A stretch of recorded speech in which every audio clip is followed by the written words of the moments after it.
আসসালামু আলাইকুম। আজকে জুমার দিন, সবাইকে জানাই জুমা মোবারক। তো স্পেশাল কিছু রান্না বান্না করব, ভাবলাম আপনাদের সাথে শেয়ার করি। স্পেশাল রান্নার মধ্যে গরুর মাংস স্পেশাল রান্না করছি। এটা প্রত্যেকটা মানুষেরই পছন্দ। শুটকির ভর্তা, চেপা শুটকির ভর্তা করছি। এইটাও কম বেশি মানুষের, বেশিরভাগ মানুষেরই পছন্দ চেপা শুটকির ভর্তা। সানো হয়ে গেছে, এবার আলু দিয়ে দিব। আমরা সচরাচর মাংস মাঝে আলু ছাড়াই খাই, কিন্তু আজকে ইচ্ছে করছে আলু দিয়ে খেতে, তাই আলু দিয়ে রান্না করতেছি।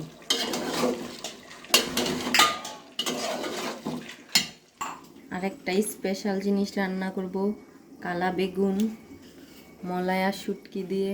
কথায় আছে না, শুটকির সাথেই বেগুন মিলে, তাই আজকে আমি শুটকি দিয়ে বেগুন রান্না করব। আগে শুটকিগুলো তেলে নেব, না হলে শুটকির পারফেক্ট গন্ধটা পাবো না।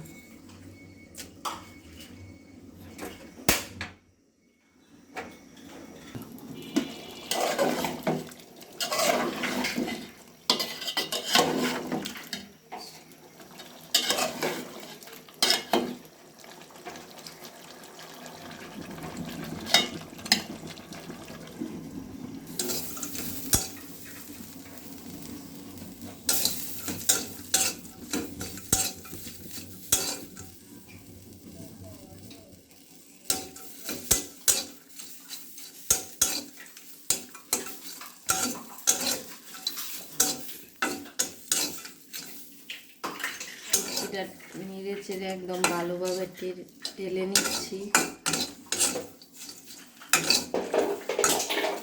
ভালোভাবে টালা হয়ে গেছে, আর খুব সুন্দর একটা ঘ্রাণও বের হচ্ছে শুটকি থেকে।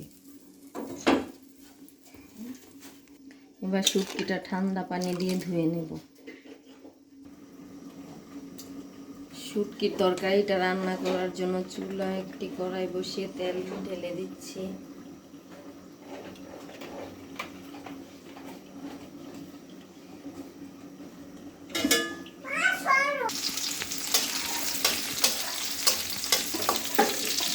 শুটকিটা রান্নার জন্য শুটকির তরকারি রান্না শুরু হয়ে যাচ্ছে। আপনারা দেখে বলবেন আমার শুটকিটা রান্না কেমন হয়েছে, আর আমার মতো কে কে শুটকি পছন্দ করেন কমেন্ট করে জানিয়েন।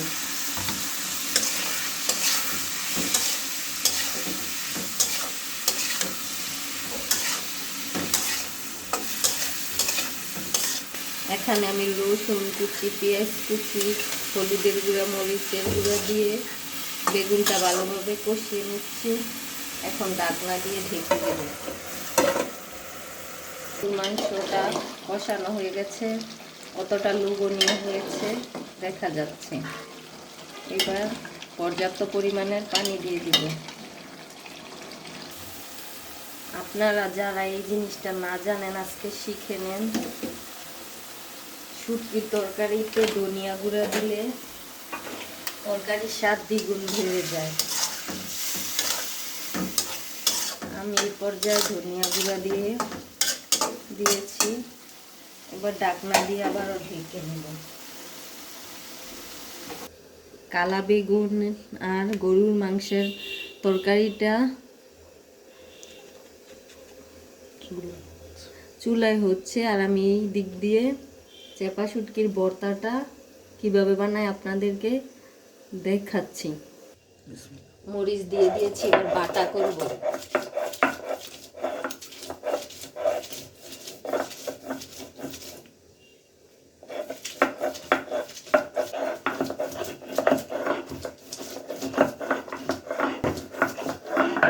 হয়ে গেছে, এবার মরিচের সাথে শুটকিটা বেটে নেব।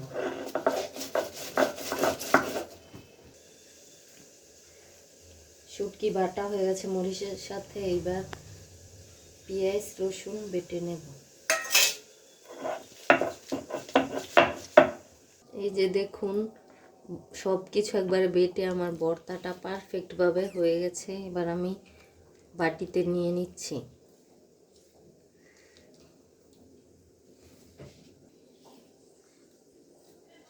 এরকম লোভনীয় ভর্তা পেতে চাইলে আমার রেসিপি ফলো করুন।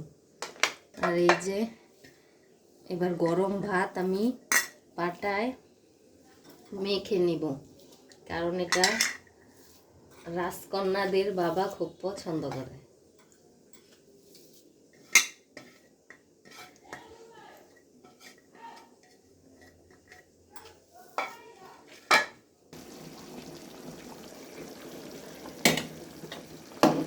মাংসের ভাপটা কিন্তু উঠে গেছে, এখন আমি জালটা কমিয়ে দিব আর দেখি শুটকির তরকারির কি অবস্থা। শুটকির তরকারিও দেখেন প্রায় হওয়া শেষ পর্যায়ে। এই পর্যায়ে আমি দিচ্ছি কাঁচামরিচ ফালি,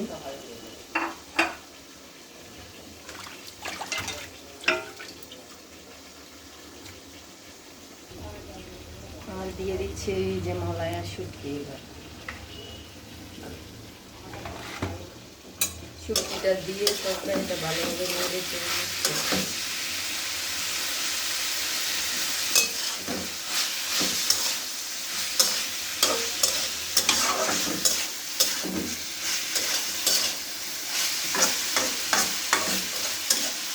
এবার ঢাকনা দিয়ে আর একটু ঢেকে দিচ্ছি, কারণ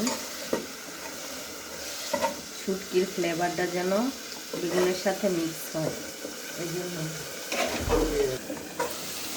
এবার বেগুনের তরকারিটা প্রায় হয়ে গেছে, এবার দিয়ে দিব ধনিয়া পাতা কুচি, দিয়ে একদম নেড়ে চেড়ে মিক্স করে তরকারিটা নামিয়ে নেব।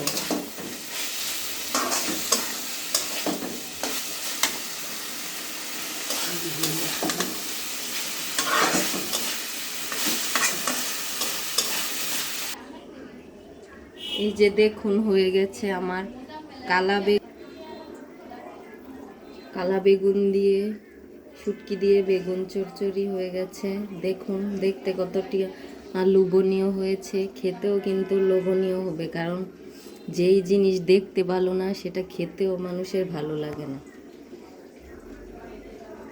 মাংসটা প্রায় হওয়া শেষ পর্যায়ে দিয়ে দিচ্ছি 3টা আস্ত রসুন, দিয়ে দিচ্ছি কাঁচামরিচ ফালি।